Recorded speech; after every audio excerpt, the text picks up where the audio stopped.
Ce son a été enregistré par un vaisseau spatial près de la plus grande planète du système solaire. Beaucoup pensent que cela ressemble à des voix d'extraterrestres.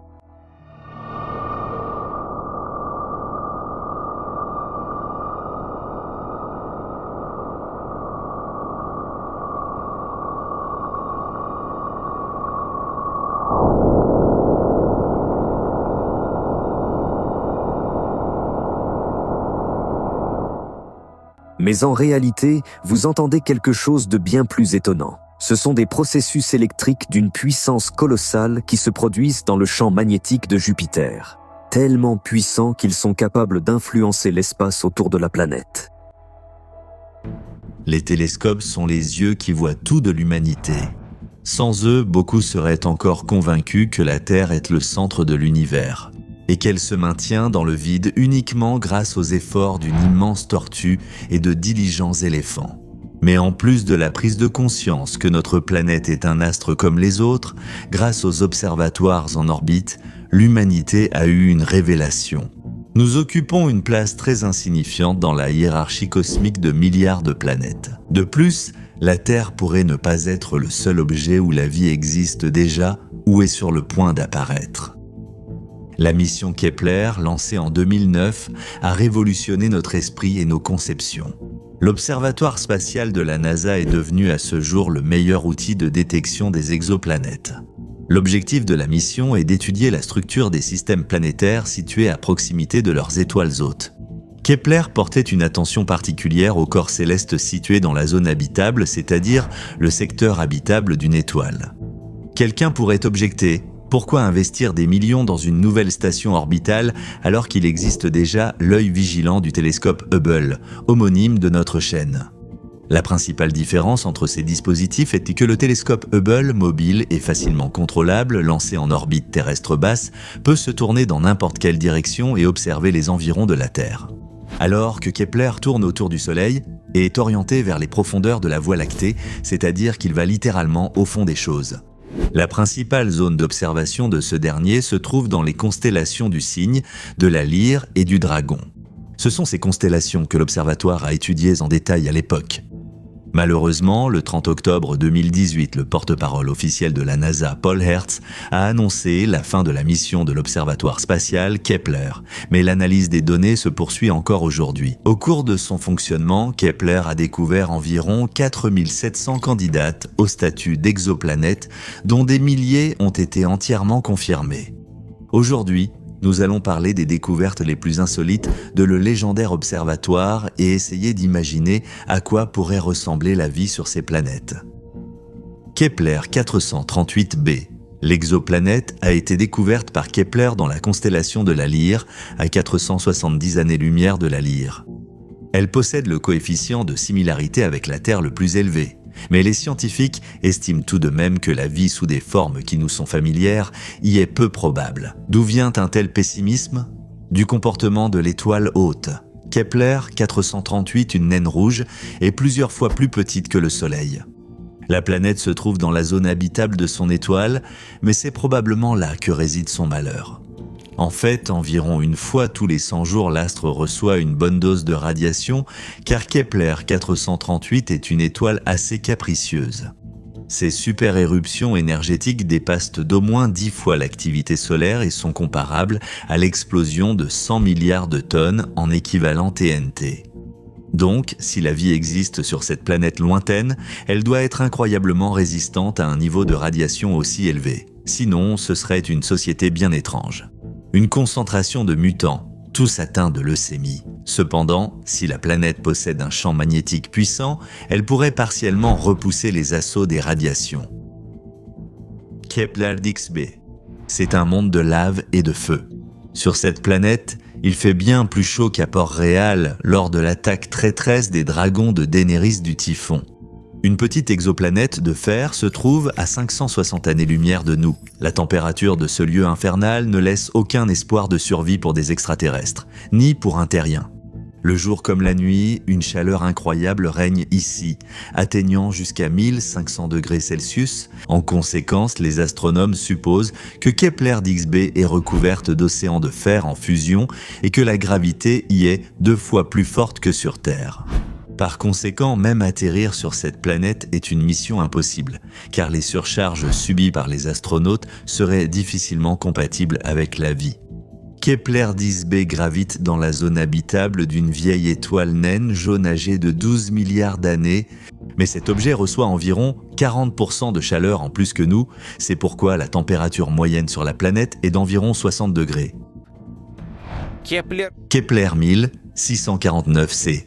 Cette planète se trouve à 300 années-lumière de la Terre et elle est presque de la même taille. On pense qu'avec une atmosphère, la température de Kepler 1649c serait similaire à celle que nous connaissons. Elle reçoit environ 75% de l'énergie que la Terre reçoit du Soleil. Mais il y a un problème.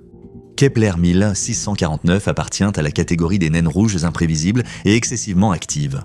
Par conséquent, la planète devra remplir de nombreuses conditions supplémentaires pour qu'une vie, même microscopique, puisse apparaître à sa surface.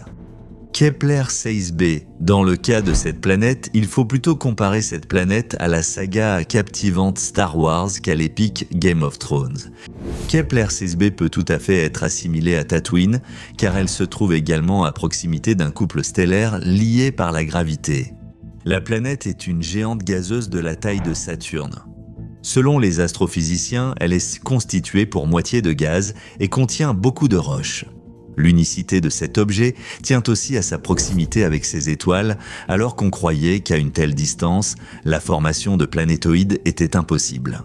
Une année sur Kepler 6b dure 229 jours et la température diffère radicalement de celle du désertique Tatooine, variant de moins 60 à moins 100 degrés Celsius. Si la vie existait ici, seuls des droïdes ou l'incarnation du mal universel, Dark Vador, pourraient respirer l'air composé de méthane et d'hélium, mais pas une créature humanoïde. Kepler 452b. Cet objet est souvent appelé Terre 2. La planète se trouve dans la constellation du Cygne, à une distance de 1402 années-lumière de nous. Pendant un certain temps, le monde scientifique doutait de sa réalité, ce qui n'a pas empêché les artistes et les scénaristes de fantasmer sur son apparence et ses conditions. Kepler 452 est une super-Terre rocheuse qui orbite autour d'une étoile semblable à notre Soleil. Où la vie pourrait-elle naître sinon ici? Son année est presque identique à celle de la Terre, 385 jours. Il est probable que la planète cessera d'exister dans environ 3,5 milliards d'années. Durant cette période, son étoile hôte aura épuisé le reste de son carburant. La température moyenne à la surface de Kepler 452b, sans tenir compte d'un éventuel effet de serre, est d'environ 2 degrés. La gravité y serait sans doute 2 fois plus forte que sur Terre. Ainsi, si l'on y découvre la vie, ses habitants auront peu de chances d'être très grands. Kepler 444 termine ce bref aperçu. C'est une étoile autour de laquelle gravitent 5 planètes, les plus compactes découvertes par la mission Kepler. Le système Kepler 444 de B à F est composé d'objets dont la taille est légèrement supérieure à celle de Mercure, mais inférieure à celle de Vénus. Ce système planétaire compact se trouve dans la constellation de la Lyre, à 116 années-lumière de la Terre. La naine orange Kepler 444 est très ancienne, elle a environ 11 milliards d'années. Compte tenu de ce fait mentionné, il reste un mystère de savoir comment, par quel miracle, à l'aube de l'univers, alors que les roches et les métaux étaient très rares, des planètes ont pu se former. Une année sur un objet proche de l'étoile ne dure pas plus de 10 jours, par conséquent, il est probable qu'une chaleur extrême règne à sa surface. Quelle créature pourrait survivre sur des planètes bouillantes? C'est un mystère. Même les amateurs de sensations fortes les plus endurcis auraient du mal à supporter les températures et les conditions qui règnent là-bas. Ce n'est qu'une petite partie de ce que les stations orbitales Kepler ont réussi à découvrir. Mais ce qui a été trouvé suffit largement à comprendre que le macrocosme est infini et multiforme. Il ne nous reste plus qu'à deviner pourquoi, malgré le paradoxe de Fermi, personne n'est encore entré en contact avec nous. Depuis l'Antiquité, les hommes ont tourné leur regard vers leur plus proche voisine, la Lune. Elle est pratiquement contemporaine de la Terre et participe à de nombreux processus qui se déroulent sur notre planète. La Lune joue un rôle important dans les changements de la biosphère. En particulier, on lui attribue l'apparition des marées qui concernent non seulement l'océan mondial, mais aussi la croûte terrestre. Mais la principale fonction que les scientifiques attribuent à la Lune est son influence stabilisatrice sur la Terre. Il paraît que notre planète n'aurait pas l'inclinaison nécessaire de son axe, qui assure l'alternance des saisons, et que la trajectoire de son orbite serait complètement différente. En somme, nous dériverions dans l'espace au hasard. La Lune est aussi vue comme un frein à main pour la Terre. Sans son effet de freinage, l'année sur notre planète serait au moins 3 fois plus courte et une journée ne durerait pas plus de 8 heures. Mais tout le monde n'est pas d'accord avec ces affirmations. De nombreux astronomes les jugent exagérées. Il serait insensé de dire qu'un objet si proche et grand n'a aucune influence sur la Terre. Mais pour l'instant, la communauté mondiale s'intéresse à une autre question. Pourrons-nous nous installer sur le satellite lorsque nous comprendrons que notre planète vit ses derniers siècles? La terraformation de la Lune fait l'objet de débats acharnés, dignes des meilleures traditions de Shakespeare. Être ou ne pas être. Il semblerait que l'objectif soit proche, alors pourquoi ne pas transformer ce modeste satellite en une immense résidence secondaire pour les terriens? Mais ce n'était pas si simple.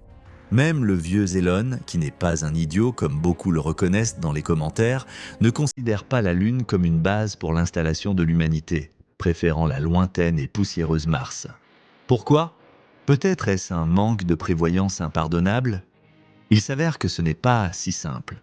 Nous pouvons répéter sans cesse « Lune, Lune, Lune », mais cela ne changera rien à la situation.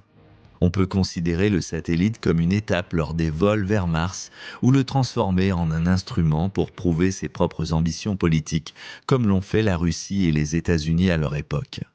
Comment les terriens doivent-ils voir leur mystérieuse voisine aujourd'hui? Les humains peuvent-ils s'installer sur la Lune? Par exemple, pour la terraformation de Mars, on prévoit de le réchauffer un peu, Vénus de la refroidir, mais comment faudra-t-il modifier la Lune? La plupart des scientifiques pensent qu'elle est totalement morte. Ni bêtes, ni oiseaux, ni même des bactéries n'ont jamais vécu à sa surface. Le fait suivant en est la preuve. Au retour sur Terre, les astronautes américains ont été mis en quarantaine plusieurs jours par crainte de virus étrangers. Mais ces craintes étaient infondées. Les combinaisons spatiales étaient stériles. Par conséquent, nous avons affaire à un rocher sans vie, criblé de cratères et recouvert d'une couche de régolithes. Si l'on compare Mars et la Lune, la planète rouge remportera sans aucun doute l'appel d'offres pour la terraformation des corps célestes du système solaire. L'atmosphère martienne était composée de dioxyde de carbone, mortel pour nous, mais parfaitement adapté aux plantes. Sur la Lune, en revanche, l'atmosphère est extrêmement ténue, c'est pourquoi son ciel nocturne ne diffère guère de celui du jour, si ce n'est que le soleil y brille de façon éblouissante dans l'obscurité totale.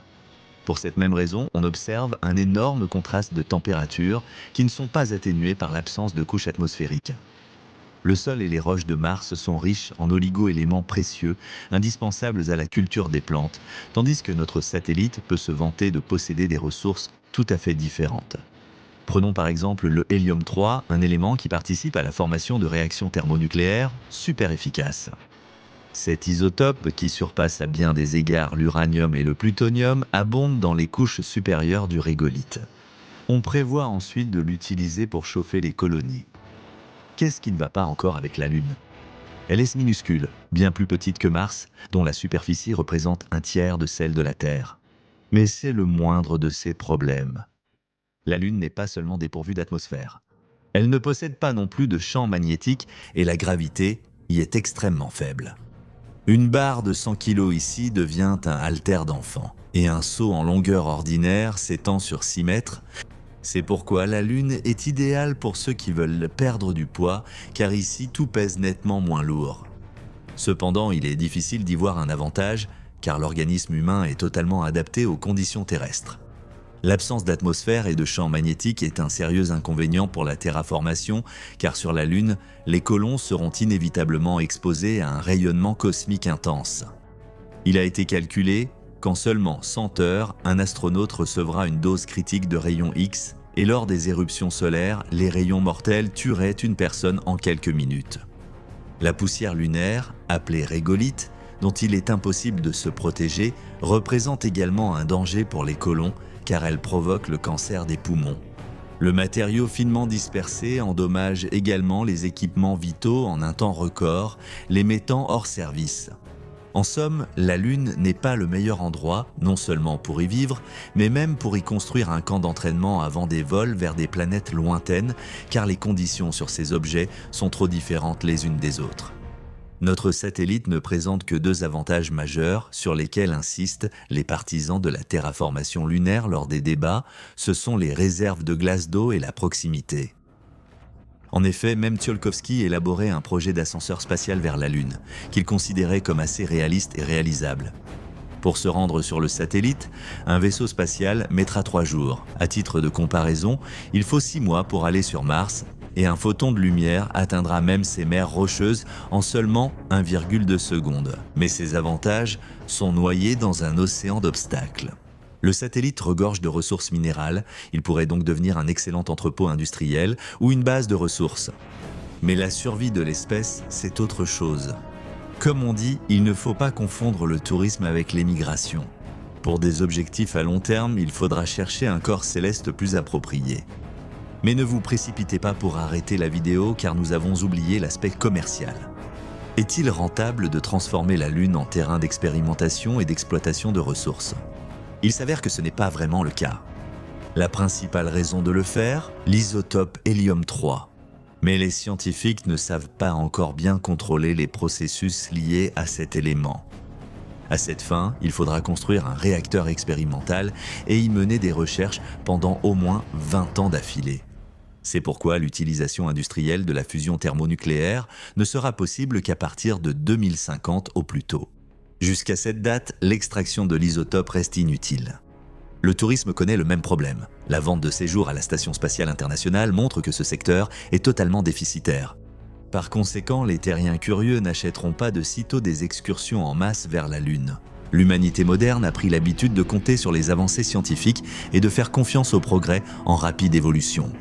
Mais, malheureusement, tout ne peut pas toujours être expliqué grâce à eux. Il existe des phénomènes qui ne rentrent pas dans les postulats généralement admis de la science et qui déstabilisent même les sceptiques et les athées les plus endurcis. Il est tout à fait possible que l'incompréhensible trouve un jour une explication. Mais pas maintenant.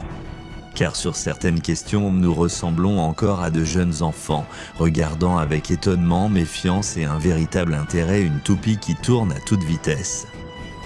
Et quels que soient les raisonnements, tous ces faits inexplicables du point de vue de la science orthodoxe restent à ce stade incroyablement similaires. Choc, nous le perdons. L'état de mort clinique est l'un des phénomènes les plus mystérieux qui se produisent chaque jour dans le monde. Étonnamment, la plupart des personnes ayant vécu cette transformation difficile parlent des mêmes signes. L'illusion de sortir de leur propre corps, une lumière vive au bout d'un tunnel sombre, des conversations avec des proches disparus depuis longtemps. Les scientifiques ont essayé d'expliquer ces sensations de nombreuses façons. Ils ont mentionné l'activité épileptique cérébrale avant la mort, les hallucinations liées à l'hypoxie, la perte de l'orientation spatio-temporelle et un excès de dioxyde de carbone dans le sang. Mais aucune de ces hypothèses n'est capable d'expliquer pleinement le phénomène de la mort clinique. Un placebo thérapeutique, placebo. Le principe est que dans un groupe, on donne un vrai médicament, tandis que dans l'autre, on donne une vitamine présentée comme médicament. La personne pense recevoir un médicament moderne et coûteux et son état grave s'améliore nettement. Pourquoi cela se produit-il ? La science n'a pour l'instant aucune explication. Mais l'effet placebo est réellement confirmé par de nombreuses expériences. Et cela permet une fois de plus de conclure à quel point l'autosuggestion peut influencer notre santé psychologique et physique. C'est pourquoi il faut penser positif. Arrêtez de vous tourmenter et beaucoup de choses peuvent changer. Vous vous êtes sûrement déjà demandé comment ça se passe dans l'immensité de l'espace. N'allons pas réfléchir aux trous noirs, aux quasars ou aux étoiles à neutrons très massives.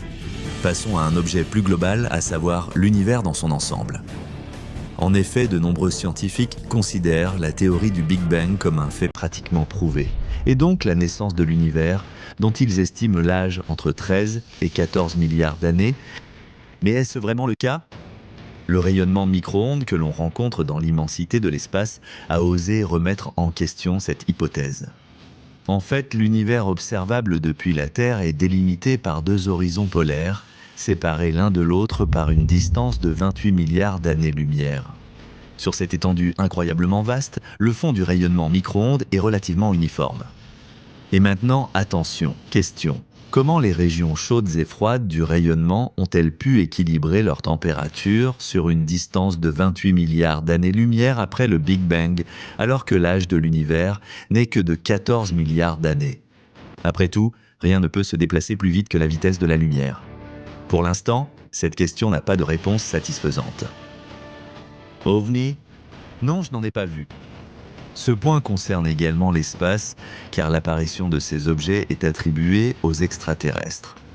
Beaucoup ont tenté d'étudier le phénomène connu sous le nom d'OVNI, aussi bien des organismes gouvernementaux que des amateurs passionnés, mais le mystère reste encore non résolu. Pendant ce temps, des preuves documentaires concernant les soucoupes volantes remontent déjà au Xe siècle de notre ère, à l'époque de la dynastie Song.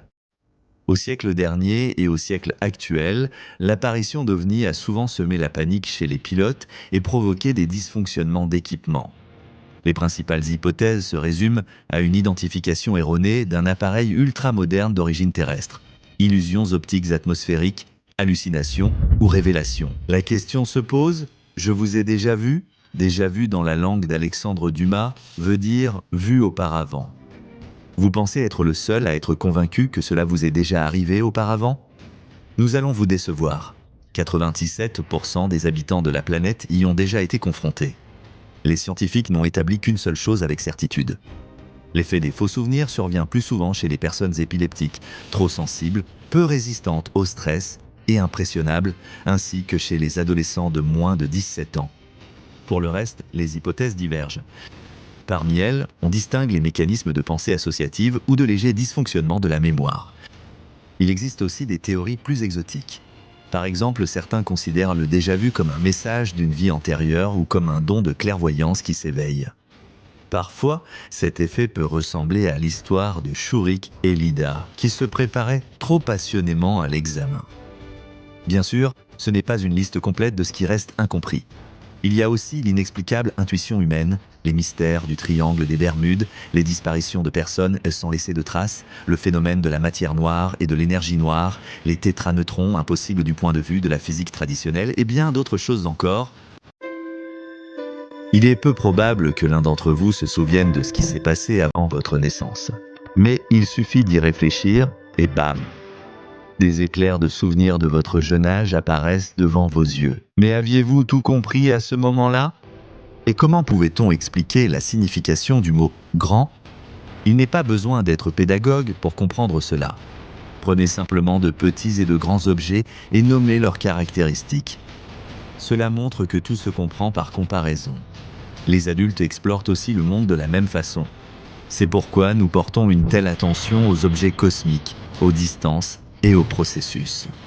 Mais qu'est-ce qui se cache derrière ce voile? Et où se cache la vérité? Personne ne conteste que les montagnes sont hautes, que les océans sont immenses et que la distance entre Moscou et New York est considérable. Mais dans notre univers, il existe des objets infiniment plus grands et des distances bien plus impressionnantes que celles mentionnées. Ils sont tellement immenses qu'un observateur terrestre n'a même pas la possibilité de voir les étoiles en temps réel. Par exemple, nous voyons le Soleil tel qu'il était il y a 8 minutes. Il est même risible de mentionner des objets plus éloignés. Si l'on prend les unités utilisées pour mesurer les distances dans l'espace, alors même à l'intérieur du système solaire, nous utilisons des unités astronomiques qui sont minuscules du point de vue de l'univers. Une unité astronomique correspond à la distance moyenne entre le Soleil et la Terre, soit 149 600 000 km. Déjà au-delà du monde qui nous est relativement familier, cette unité perd tout son sens. Les distances interstellaires dans la galaxie se mesurent en années-lumière. Une année-lumière correspond à un nombre difficile même à prononcer. 9 suivi de 12 zéros, ou plus précisément 9,46 multiplié par 10 puissance 12 km. Mais même cette unité n'est pas suffisante lorsqu'il s'agit de distances intergalactiques. Ici, le parsec entre en jeu, c'est le nom scientifique de la seconde d'arc de parallaxe qui équivaut à 3,26 années-lumière. Ensuite, les valeurs varient de kiloparsec à mégaparsec. C'est pareil pour les tailles. Il nous semble que la Terre est très grande. C'est vrai, étant donné la taille insignifiante de l'être humain. Les fourmis pensent sûrement la même chose avec révérence en rampant sur leur fourmilière. Beaucoup d'entre nous passeront leur vie sans quitter leur chambre, à part pour acheter du lait au supermarché, sans jamais découvrir la grandeur et la diversité de la Terre. Mais notre planète n'est qu'un petit objet parmi tant d'autres dans l'univers. Bien sûr, il y a des comètes, de petits astéroïdes, Mercure et la Lune, après tout, qui sont petits comparés à la Terre. Mais il y a bien plus d'objets véritablement gigantesques. Comparer certains d'entre eux à notre petite planète n'a aucun sens. Même au sein du système solaire, comparer la Terre à Jupiter, c'est comme mettre côte à côte un petit pois et un ballon de football. Et avec le Soleil, c'est comme comparer une graine de pavot à une orange. Le volume de notre étoile dépasse celui de la Terre 1301 fois et son diamètre 109 fois. Mais ce n'est que le début. Si l'on continue la comparaison et qu'on met un like, on est peu à peu saisi d'une terreur superstitieuse devant l'immensité que peuvent atteindre les objets cosmiques. Par exemple, l'étoile Bételgeuse, un supergéant assez lumineux de notre galaxie. Elle est 17 fois plus massive que le Soleil et son diamètre est plus de 950 fois supérieur. Mais cela n'est rien comparé au monstre qui deviendra bientôt une supernova, située dans la constellation du Grand Chien. Cette étoile a un diamètre 2000 fois supérieur à celui du Soleil. Cela représente environ 3 milliards de kilomètres et elle est 300 000 fois plus lumineuse que lui. Si la lumière faisait le tour de son équateur, il lui faudrait 8 heures, mais ce ne sont que des étoiles. Des galaxies, c'est là que se cachent des dimensions vertigineuses. Si nous avions le pouvoir de réduire le Soleil à la taille d'un globule blanc et de réduire la Voie lactée dans la même proportion, alors elle serait identique à la Russie. Et si l'on considère qu'il y a des milliards de galaxies dans l'univers, on se sent mal à l'aise en réalisant à quel point nous sommes petits dans ce monde étranger, froid et immense. Par exemple, la galaxie IC 1011, située à 350 millions d'années-lumière de la Voie lactée, a une différence de taille avec elle encore plus grande qu'entre la Terre et le Soleil. Beaucoup de personnes intéressées par ce sujet connaissent les dimensions titanesques des trous noirs et des quasars. On peut citer en exemple un de ces géants portant le numéro de code 1277 que l'on peut comparer pour plus de clarté à l'orbite de Neptune. Cette dernière mesure environ 8 heures-lumière si on la parcourt. Et pour faire le tour du trou noir mentionné, il faudrait 4 jours-lumière. Un tel trou noir pourrait facilement avaler tout le système solaire sans même s'étouffer. Dans la constellation, au nom romantique de Chevelure de Bérénice, il y a un autre petit monstre. Son diamètre est 12 fois supérieur à celui du système solaire. Elle est aussi 21 millions de fois plus massive que le Soleil. Mais il existe aussi dans l'univers des objets dont les dimensions incroyables contredisent totalement tous les principes cosmologiques imaginables. Par exemple, le postulat selon lequel aucun corps céleste ou formation ne peut dépasser 300 millions d'années-lumière, c'est ce qu'on appelle la fin de la grandeur. Mais la maison cosmologique s'effondre complètement face à l'existence d'un objet tel que le grand mur d'Hercule couronne boréale. C'est une structure titanesque composée de galaxies liées par la gravité qui mesure 3 gigaparsecs, soit 10 milliards d'années-lumière de diamètre. Malheureusement, l'humanité ne connaît que la taille de l'univers observable. Même ce fragment de l'espace visible reste bien plus vaste que le système solaire. Comme le veut la tradition, donnons un exemple.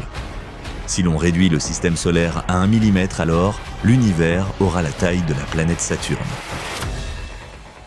Vous êtes sûr de connaître le système solaire comme votre poche. Et bien sûr, vous affirmez sans hésiter qu'il n'y a que 8 planètes, sans le pauvre Pluton qui a récemment été exclu. Si tout cela est vrai, alors posez-vous une question inattendue. Existe-t-il une mystérieuse planète X ? Aujourd'hui, nous allons faire une petite excursion à l'époque de la formation de notre maison commune, le système solaire, et nous lèverons le voile sur les mystères planétaires. Beaucoup connaissent la célèbre histoire de la découverte de Pluton. Les astronomes ont découvert qu'un certain corps céleste, encore non détecté depuis la Terre, influence les orbites d'Uranus et de Neptune. Pluton a été découverte, mais le mystère reste entier, car cette planète est trop petite pour influencer la rotation de ces géants. Qu'est-ce donc qui agit sur eux et leurs orbites ? Ainsi, les scientifiques sont arrivés à la conclusion inévitable et tout à fait logique qu'il existe une 10e planète qui doit être suffisamment massive pour perturber des piliers tels qu'Uranus et Neptune. Et elle est si froide qu'on ne peut la détecter qu'à l'aide d'un télescope infrarouge. Pour confirmer ou infirmer cette hypothèse incroyable, la NASA a lancé un observatoire orbital. Et en effet, dans ce secteur de l'espace, elle a découvert quelque chose de massif, sombre et froid. Impossible de découvrir ce que c'était. Notre page analysera cette question plus en détail spécialement pour ses fans. Rejoins la communauté des personnes curieuses. Le lien est dans la description. Les Sumériens et la planète des dieux. La civilisation qui habitait autrefois la Mésopotamie possédait un niveau de connaissance très élevé, y compris en astronomie. Parmi d'autres choses, les Sumériens pensaient que le système solaire comptait 10 planètes, la dernière étant appelée Nibiru. Et notre chaîne s'appelle Hubble. N'oublie pas de mettre un like, améliore ton karma. Les Sumériens avaient des idées précises sur qui vivait et comment on vivait sur Nibiru. Voici quelques faits empruntés aux anciens textes sumériens. Sur la planète vivait une tribu très sage de Néphilims. Ils étaient également appelés les Anunnaki. La durée moyenne de leur vie atteignait environ 360 000 années terrestres. Selon nos critères, ces êtres étaient tout simplement gigantesques. La taille des femmes atteignait 3,5 mètres, tandis que les hommes mesuraient jusqu'à 5 mètres et plus. Il ne faut pas s'attarder sur les concepts astrophysiques. Certains diront qu'à cause du froid extrême, personne ne pourrait y exister. Ou que la pression énorme n'aurait permis la survie sur la planète qu'à des nains. Ceci est très facilement réfuté. Avec un niveau technique extrêmement élevé, de tels obstacles peuvent tout à fait être surmontés. Si vous n'êtes pas d'accord avec cela, ou si vous avez ce qu'on appelle une opinion personnelle, n'hésitez pas à laisser un commentaire. L'avis du public est très important pour nous. Commentez, faites preuve d'une érudition remarquable. Sur la chaîne Hubble, tout est possible. Les Sumériens pensaient que les Néphilim, à cause d'une crise sur leur planète, sont venus sur Terre où ils se sont reproduits avec des humains primitifs.